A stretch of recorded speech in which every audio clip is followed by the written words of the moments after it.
Man, it was pretty easy for me. One, injuries. Two, when I started playing against guys that were much better than me. Yeah. Guys that were 6'4", 6'5", that could do everything I could do and more. Yeah. So that's when you get a reality check of really where you stand. And, I had to pivot quickly and find something that I could thrive in. I didn't want to have a boss ever. So I had to find a place where I could thrive. And really, it started with people. Are you ready? We're gonna run the play. Let's go. Do you know what it's like to come from nothing at all, but every day you just wanting it all? Do you know what it's like?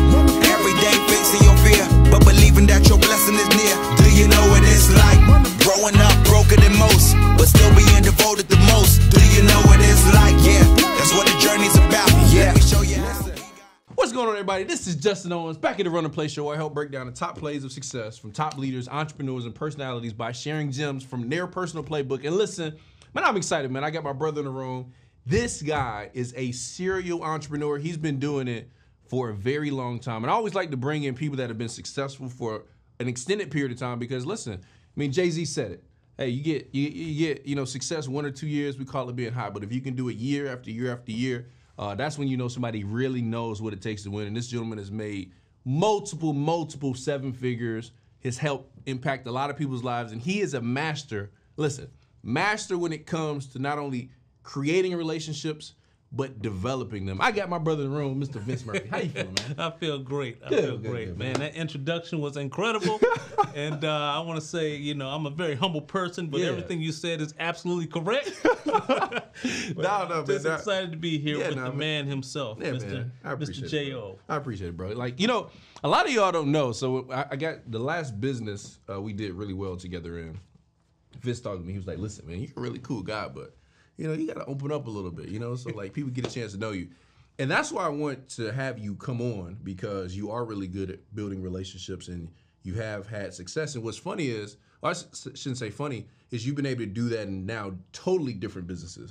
It hasn't been like one lane. So maybe give a little bit of background. I know when we first met, you were in the car business, right? Right. All right, so tell me about the beginning, well, maybe before that. When did you first get started in entrepreneurs? What was your first endeavor?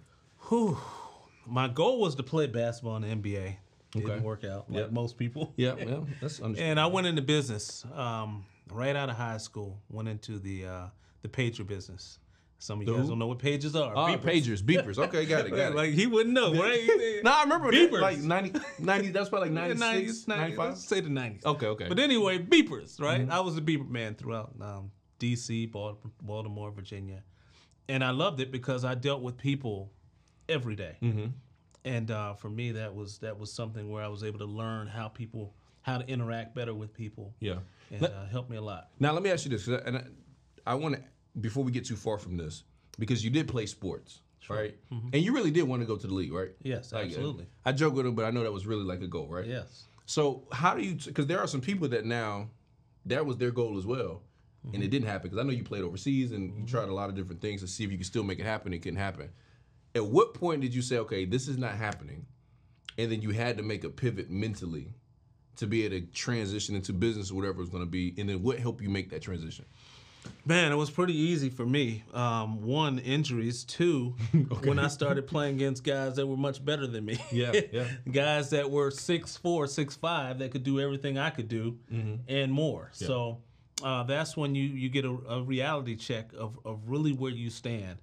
And I had to pivot quickly and find something that I could thrive in. I didn't want to have a boss ever.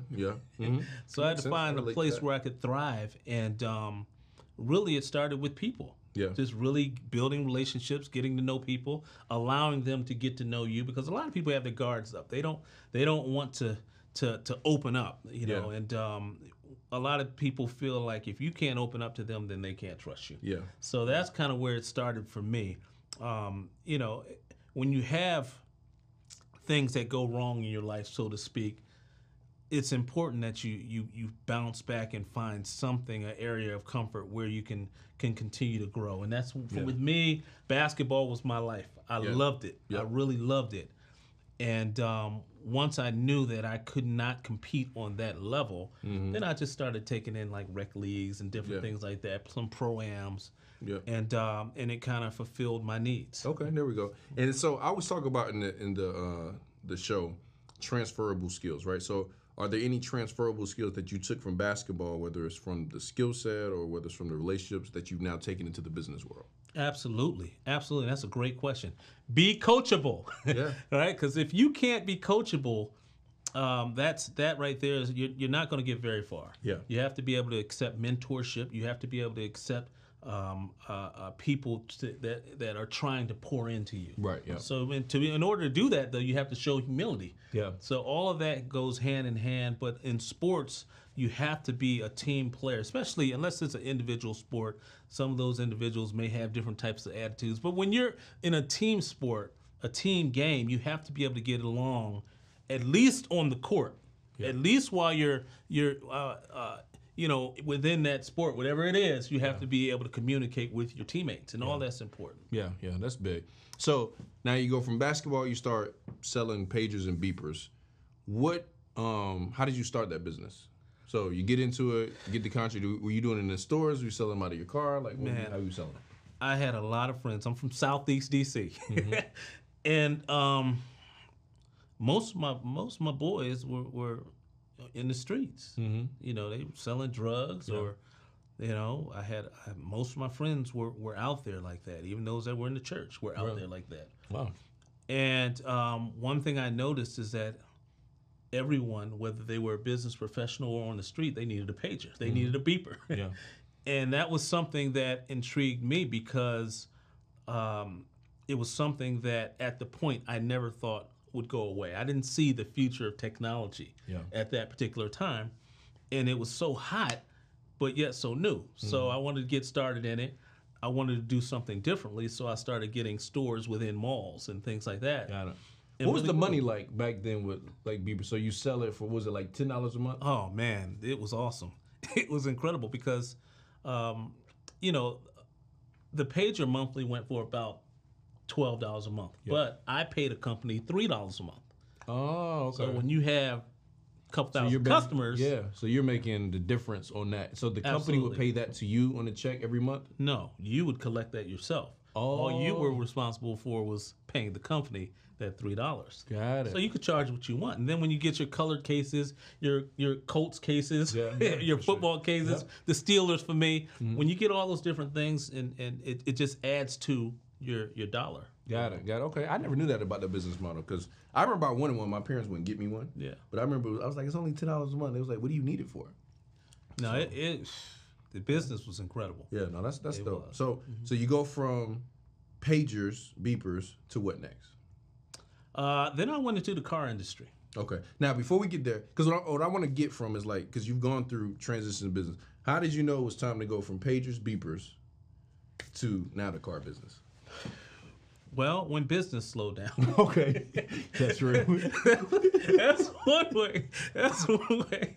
And also cell phones were coming out. Yeah. So when cell phones started coming out, and I'm talking about the flip phones. I'm not talking about the old bag phones, the flip phones. And when they started really getting, smaller and, could do things that pagers could do as well.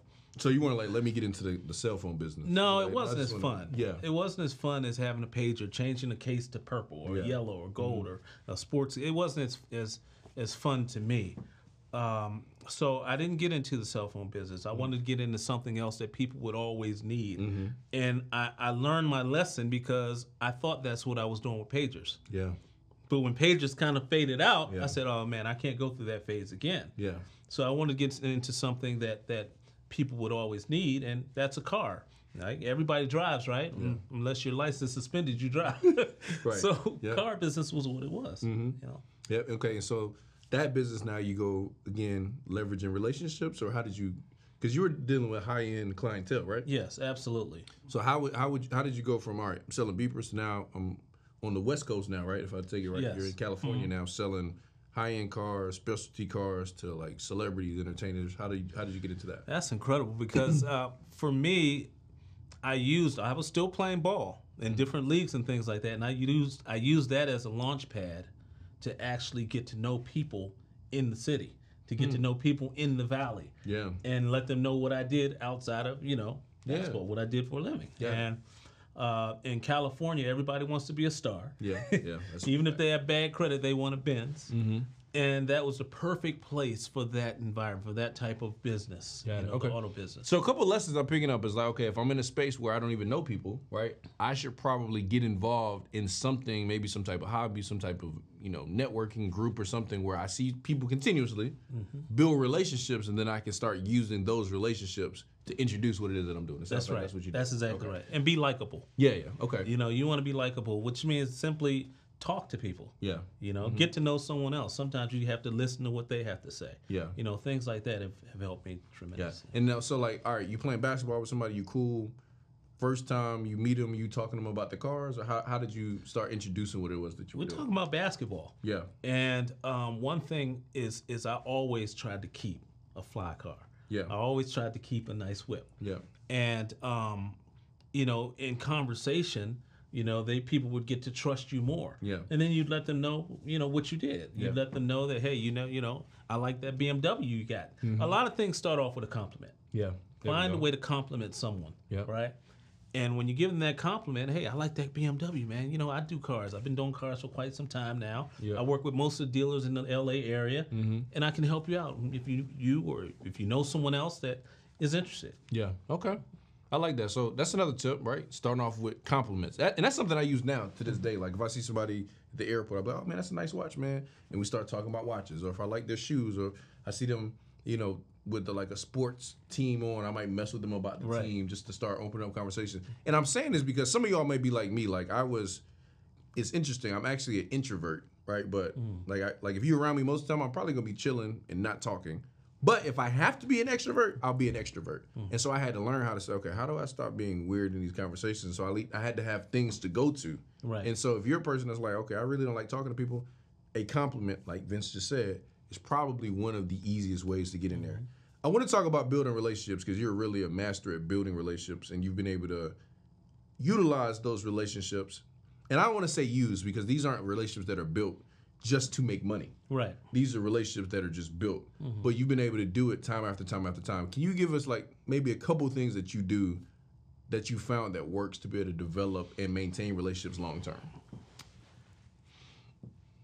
I stand on compliments. It really is that big for me. Because if you're out the mall or something, now I will tell you this, sometimes it can be tricky giving a man a compliment. Okay. All right. That can be kind of tricky, so you have to find something. Why would it be tricky? You're saying because it would be tricky depending on it's just easier to give women a compliment. Okay, there we go. Especially me being a heterosexual man. It's easier for me to give a woman a compliment. Say, hey, man, your hair looks beautiful today. Or, I love those shoes you got on. Or you look nice purse, whatever the case is. It's easy to do that. For me, it was more difficult to find and say, hey, you know what? Man, you got a nice haircut, man. Who cuts your hair? Especially if you don't have no hair. Right. If you don't have no hair. Like, All right, no, I get so that. you can on, hey, man, those some nice J's you got on. Ooh, those are banging. Stuff like that. So you have to kind of think of things that you're comfortable with complimenting somebody else on. Okay. And that's what I had to do. I had to think of that. And it goes a long way for me, Justin, because that opens up the conversation because it unlocks people. When you give people a compliment, you're going to get a reaction. You're going to get a smile. They're going to be forced to at least respond in most cases, unless they're just rude. And at that point, that starts the ball rolling to building a relationship. So. Okay, that's good. Now, it was one thing you had said to me. You was like, sometimes you have to be a better friend to people than they are to you. Break down that mindset. Man, that's happened to me a few times. In some cases, you have individuals that have a lot. They have a lot, and they're very busy. They're on the go. They may not necessarily check on you. But you have to almost be, in some ways, obligated to check on them. Yeah. To maintain the friendship. Yeah. Okay. I can see that. Okay. So otherwise, the friendship can, if it means anything to you, the friendship can kind of go dormant. Yeah. You know, so you sometimes have to keep that friendship alive, the communication alive. Yeah. And so, what are some ways you would do that? And then did you, like, how do you stop? Because I know some people might get frustrated from a relationship like that. Like, y'all always check on this person, I'm always checking in. But obviously it didn't sound like maybe it did bother you, maybe it didn't, I'm not sure. But if it did or it didn't, how did you not let it bother you? And then what are some ways that you would check in to keep it going? I mean, you have different levels of friendships. Yep. Some are acquaintances, and others are your real friends. Yep. Okay. You know, so it's natural, but you don't want to mess up a relationship based off of lack of communication. Okay. You know, and people are different. Sometimes you just have to give people a pass because not everybody's going to want to or be able to communicate the way you communicate. They're not going to be. They may not be as friendly or outgoing as you are. So sometimes you have to kind of make up that empty space there and fill in the gaps. Got it. All right. So you're texting, you're calling, and you're saying what? What are you saying to, like, just keep the conversation going and stay on their mind? Just checking up on them. That goes a long way with people. Just checking up on them, seeing how they're doing. Maybe check on the family, seeing how they're doing. Yeah. I have friends that I haven't talked to or spoken to for a long time, for years, just a long time. But when we talk, we just pick up where we left off. Yep. So you have friends like that are able to handle that. Correct. And then you have other friends where you know that, hey, man, if I don't talk to this guy, he might think, hey, something's wrong with me, or I've changed, or something like that. So there are other friends that you want to make sure that you communicate that because they need that, and you do too for your relationship. Yep. Okay. So now we go from the car business to, I believe it was network marketing. The car business to network marketing. Okay. Correct. So now from what I remember, it was like probably the first thing you ever did that was like maybe not necessarily mainstream, right? Because you got like basketball, everybody likes that. Yes. Beavers, that was something people love. Cars, everything, a lot of times somebody love. Then you get into network marketing, and that was a different shift, right? Maybe not necessarily different, but it sounded like it was different, right? It was very not necessarily mainstream, but it is a great business model. Sure. Where were you at that made you say, okay, let me listen to this presentation, hear what this person's talking about, and then what made you say, okay, you know what? Let me go to work on this. I think I can make some money with it. Well, it's funny because I had an event at my home, just a gathering at my home, and someone was there that just said, "Hey, Vince, have you thought about this, or have you ever thought about going into this type of business?" I didn't know what they were talking about. I had no clue or knowledge of what network marketing was, and they started speaking to me about saving someone money, or saving money myself. And that kind of intrigued me because I'm a black man. We love to save money. So that intrigued me. If I could save on my gas bill or possibly my electric, things like that, I'll say, okay, well, tell me more about it. Yeah. And that's how we kind of got into the conversation about the particular company at that time, which I didn't know was network marketing. Yeah. But what I did know is if I told other people about it, I could make more money. Yeah. Now, I'm already a go-getter. I like to make money. Yeah. Well, money's not everything, but it helps. Yeah. So I like to make money. So, when they came to me and told me about what could be made in the process of sharing it with other people, which I knew a lot of individuals that needed something, then it was easy. Network marketing was very... I'm not going to say easy, but simple. Yeah. Very simple. And a lot of that was because I was able to go back to a lot of the past relationships that I had created along my journey. And if you all don't hear anything else, hear this. Integrity is everything. So people have got to trust you. People have got to know your spirit. They got to know that you're a good person, and then they'll listen to you. And that's what happened for me. It was easy for me to start building upon my past relationships. Got it. Now, and then when you got started in it, was it like, okay, everybody was like, oh, this is pretty cool, or some people thought it was like, Vince, what are you doing? Have you fallen off a cliff? Like, I had a lot of people that. Okay, and then so how did you stay focused on like, oh, nah, this is what I believe in, but y'all cool? Like, what was that thought process? I had to realize that some will, some won't, but some will. Yeah. And that's what happened. You know, I had a lot of individuals that said, hey, you know what, let me at least see what it looks like. Let me check it out. Yep. And some of them got started. I had a ton of people that didn't get started, a whole lot more that didn't get started. Yep. But after time, a lot of those same individuals that said no would come back around and say, hey, Vince, what are you doing? Yeah. You know, I see success. You know, that's what they say, success leaves clues. Yeah. And they started seeing things and differences and changes in my life and other people that I was working along with as well, and that developed an interest in them. Got it. Okay, so now in the car business, and now I jump over here to a totally different industry. What was a sign that it was like, okay, it was time for me to make a pivot into network marketing, or was it something that was kind of like gradual? It happened really quickly because, you know, once I saw what individuals were making, that I thought personally that I was just as talented as. I knew it was something I could do. He was about to say, I feel like I'm better than him. It was something I knew I could do. Yep.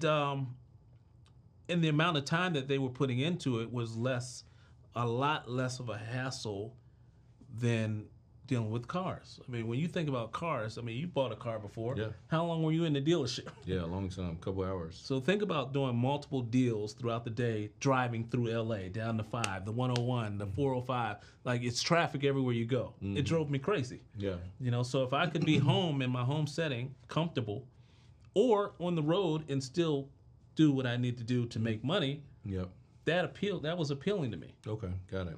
Okay, so you got into it, started making some money, and then you did that for how long? The car business or network marketing? Network marketing, I did that about 7 years. 7 years, okay, so you did that full time? Yes. What kind of incomes? Because some people, like, they don't necessarily understand network marketing. What kind of income did you see people make from a home-based business? Man, the income I saw in network marketing surpassed pretty much anything I've ever seen, unless you're in entertainment, maybe. Yeah. You know, I've seen people making 7 figures monthly in network 7 marketing. Figures a month. Monthly. Wow. Yeah. So, yeah, it's for what you put into it, and I don't want anybody to think that it's not work. It's definitely is work. Yeah. But it's a different type of work, you know. And what the reward is great. Got it. Okay, so now you get to another business where now you got to leverage and utilize those relationships. So how has the skill set of building and developing relationships been transferable to you? Because now you've done it in now multiple industries. We got beepers, pagers, you got the car business, you got network marketing. How has the ability to build relationships over your lifetime been able to play a part in the income you've been able to make? I think you continue to grow, continue to treat people the right way. And I believe that when you do that, when you treat people the right way, they start to speak for you. So you don't have to speak. You don't have to be the one doing all the talking. You have other people now that will vouch for your integrity. They'll vouch for your success, and they'll vouch for your business savvy. All of that together, and that's really where you want to get. It takes time. Yeah, it's a process. It's not something that happens overnight, but it's something that as you build those relationships, your money continues to grow more and more and more.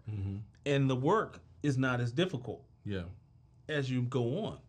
Because now you have that base of individuals that trust and respect you, that are willing to listen to whatever you have. Yeah. I was always taught with network marketing, and really any business, is that you're going to be rewarded or punished for the person you were before you joined the business. Yes. So if you were a good person, you had good relationships, you've been treating people the right way, you'll be rewarded for that. 100%. Now, you went to a few times, stole some money from people. I'm not saying you can't, everybody's, nobody's perfect and people have their things they have to work through. Just understand that there's going to be some growth that you have to have as you make that transition for people to kind of, take you in and receive you, well. So, all right, so now you've done network marketing, seen the kind of money that people are making. What made you say, okay, I can do this industry and I can make a good amount of money versus some of the things I was doing before? I think that if you get into the right plan, it's all about the compensation plan. It's all about how the company's built, and it's all about the product as well. Like, what does the company have to offer? Yeah. I do believe that I can sell anything. Yeah. But at the same time, you don't want to sell something that's making people sick. You don't want to sell something that is not helping people in some way. So for me personally, I've always tried to find something that can help people in some way, whether it's making money or whether it's something from a health perspective, whether it's saving them money.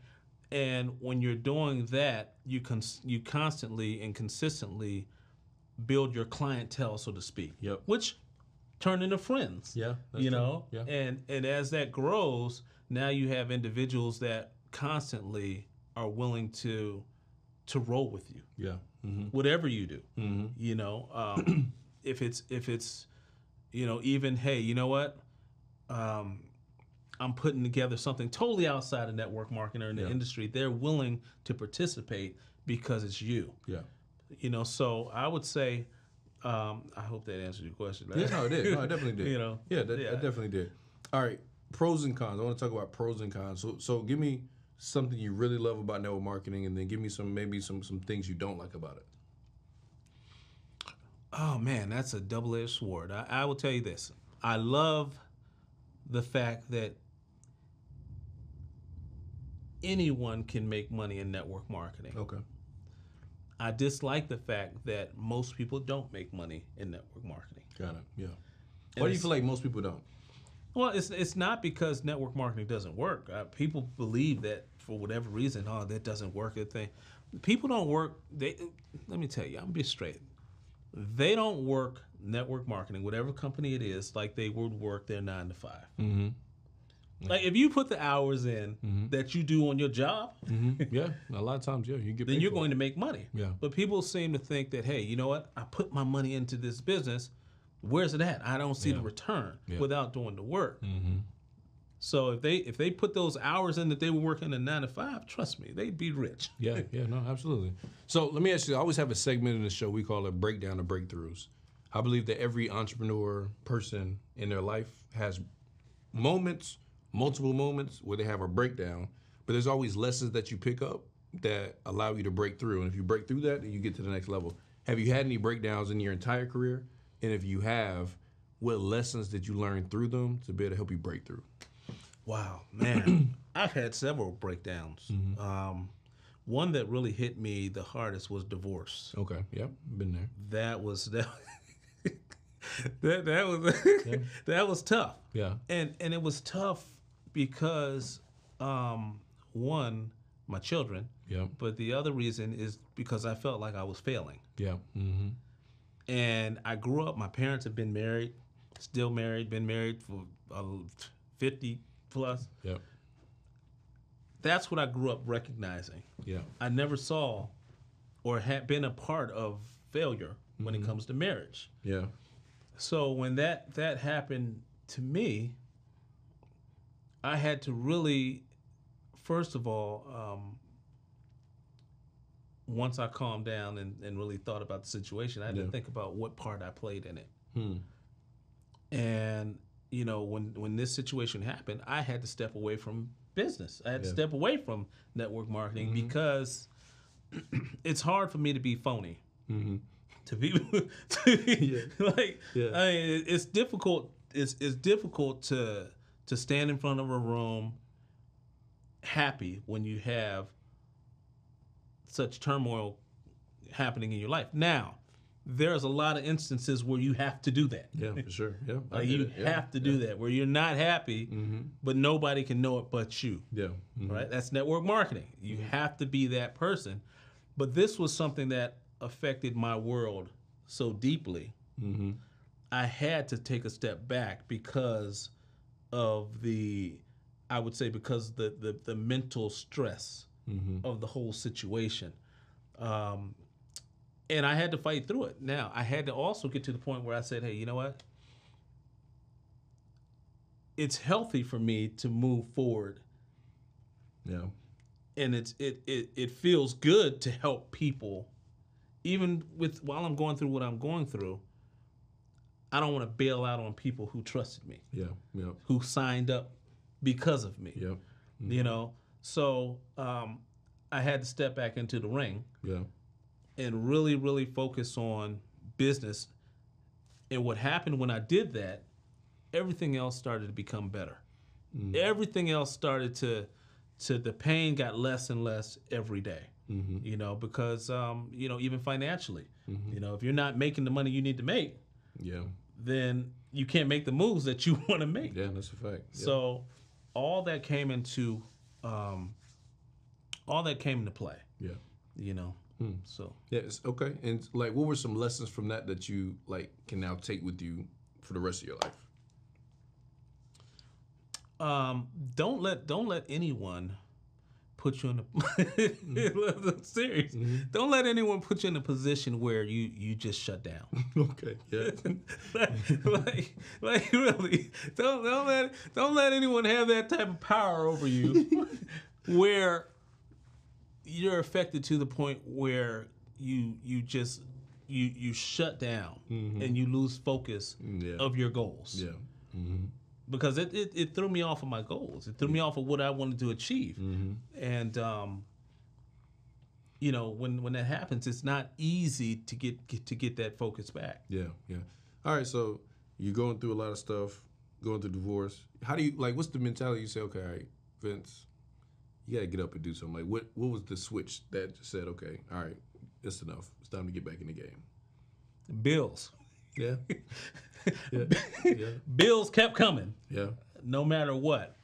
And, you know, I was able to deal with them, but I definitely was seeing a change and a shift in my income. Yeah. You know, so it was a situation where... That's the difference between entrepreneurship, though, and maybe a job. Because, you know, the job... Go through as long as you show up. Oh yeah, you're gonna make get a check. You know what I'm saying? Right. But entrepreneurship, and that I feel like that's a difference, and that's where the mental toughness comes in now. Because like, this has affected me, but I can only let it go so long because it's also if I don't show up in my business, I'm not gonna get paid. That's right. Yeah. That's exactly right, and that's what started to happen. Yeah. You know, so I said to myself, hey, listen, this has got to stop. Yeah. You know, and you know, I had to stop feeling sorry for myself. You know, and just really refocus my energy because I was bringing negative energy that was self-inflicted. You know, it was because I was waking up upset, mad, disappointed, disgusted, all those different things. And you can't thrive or you can't be at your best if you have those things weighing you down. Yeah. And that's where I was. I was at a point where, you know, I said, hey, I got to let this stuff go. You know, I started watching happier things, you know, watching happier things, listening to happier music. Yeah, you got to do. Because, you know, when you're down, you listen to those slow jams that, baby, don't leave. Baby. Like you listen to everything. Yeah. You know, and you know, you just be in the shower, taking a slow. Everything in the shower, taking 2-hour showers, just crying, you know, all kind of stuff, just going, yeah. So all of that, for me personally, it made me stronger. Yeah, it definitely made me stronger because I've never been in a situation like that where I felt like I failed. Yeah, never like that. You know, I'm not talking about like a test or something. Like, I'm talking about in life. Yeah. I felt like I failed in life. Yeah. Yep. You know, and I've never been in that situation. So it made me stronger because I know that I can get through anything now. Got it. You know, so yeah, cool. All right, so you know, where can well, let me ask you this last thing. If I'm a person that's now looking, I got 10, 15 years before retirement, and I'm like, okay, I got to make some things shake before, you know, kids going to college. What are some things that you would suggest the person start working on now or start tapping into, you know, if they're that spot in their life? Man, I will tell you, entrepreneurship is always going to be something that I would say someone should get into. Yeah. Not everyone has it or understands how to go about it. Yep. So you may want to look into getting assistance. Now, people say that your mentor will choose you, but you have to put yourself in that position as well. I would say don't just because you may be older, don't look at it from an age perspective and say, hey, well, shoot, this guy is 10 years younger than me. You know, you can't look at it like that. You have to look at it in a way where, well, this guy has the success, or this young lady has the success that I'm trying to have in my life. If that's the direction that you want to go into entrepreneurship, I would suggest it. There are so many things now, so many industries that are starting to flourish. Network marketing is always going to be there, even though I feel like it's changing in a lot of ways. I do feel like it's changing. But it is going to be there. It's just going to be a little different, you know. But there are other industries also that I love. Solar, I love solar. Booming, Solar's booming. Yeah. You know, things like that, renewable energy. I love the car industry when it comes to electric cars and things like that. Those type of things are intriguing to me. Also, so there's a lot of place in entrepreneurship that I would say. You touched on something. I just want to talk on that because you've gone from, like, in your career, you've been like the person teaching people, and you touched on something like learning from somebody that sometimes may be younger. For somebody that is now like, okay, man, I've lived life, I know more than you. You know, how do you now say, okay, now we talked about being coachable at the beginning. What would you say to somebody that maybe it's hard for them to be coachable because they are older, learning from somebody that could be younger? Any tips you would talk to the audience that may experience that? I mean, you do, you know, as someone who's lived life for quite a while, you do know more. You do have more experiences and things like that, just not in that particular industry. Yeah. Right? So someone may be, you may be a doctor. You may, well, an attorney, whatever the case is. That doesn't mean that you understand how to talk to people. Yeah. Doesn't mean that you know how to network. It doesn't mean that you know how to fix a car. You know, so all those different things are different areas. And if you have certain expertise, the right person can help develop you and take you where you want to go. So you can start seeing the success level you want to see. Oh, yeah, I like that, man. I appreciate you coming on here, sharing that wisdom. I learned a lot of stuff too. Where can people find you, connect with you if they want to obviously learn from you, work with you? Where can they find you? IG, Instagram. You can hit me up on at Mr. V Murph, at Mr. MRV Murph. You can find me there. And how you spell Murph? MURPH. MUR. So MRV MURPH at Mr. V Murph. Got it. Okay, cool. So got a couple things. Obviously had a lot of success in life and in business, and you know, he's a father and serial entrepreneur. And I always like people to just hear from people that have done it in very unique ways, but also there's principles that literally are transferable from any business, any industry, no matter what you've been doing. Maybe it's been a secular career most of your life and then you're making a pivot into something else. You can always look back at those relationships, how you've treated people, the integrity that you had, the character that you had. So I appreciate you coming on here, man. Appreciate you. Sharing the nuggets with everybody. Thank you so much. Got some great things that's in the works, and so you guys are gonna be excited to be to be able to witness that and see that as well. And music. I got to tell you guys. Yep. Music is something dear to me, and I definitely have some fire that's coming out. There we go. Sure. We got some fire. There we go. Anytime somebody on the show, man, we like to make sure we leave what's up, man. So you grab that for me, feeling. You know, run a play show. You know what I'm saying? We got to make sure people leave with something. So we always got some goodies, man. Okay. And, so this is for you. All right. Huh? Yeah. Let's see. Yep. Woo! Yes, oh man, I've been looking for this. There we go. I've been looking for this. Uniform, you know what I'm saying? Oh my goodness. Yeah. So. Oh man, you all just don't know what just happened.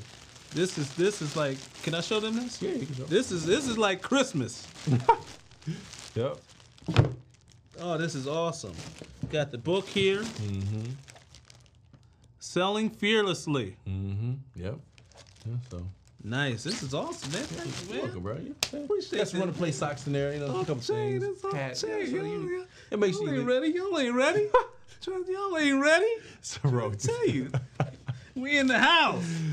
It's funny. Yeah, I appreciate this, man. Got some socks. Yep. So listen, guys.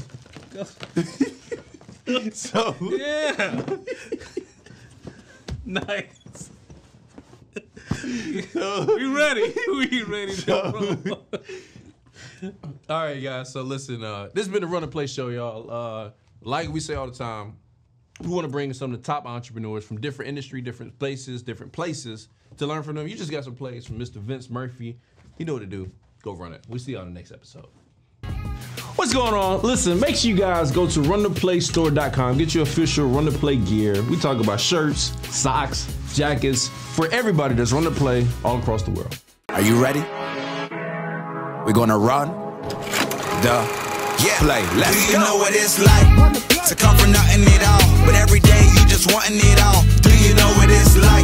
Every day facing your fear, but believing that your blessing is near. Do you know what it's like? Growing up broken than most, but still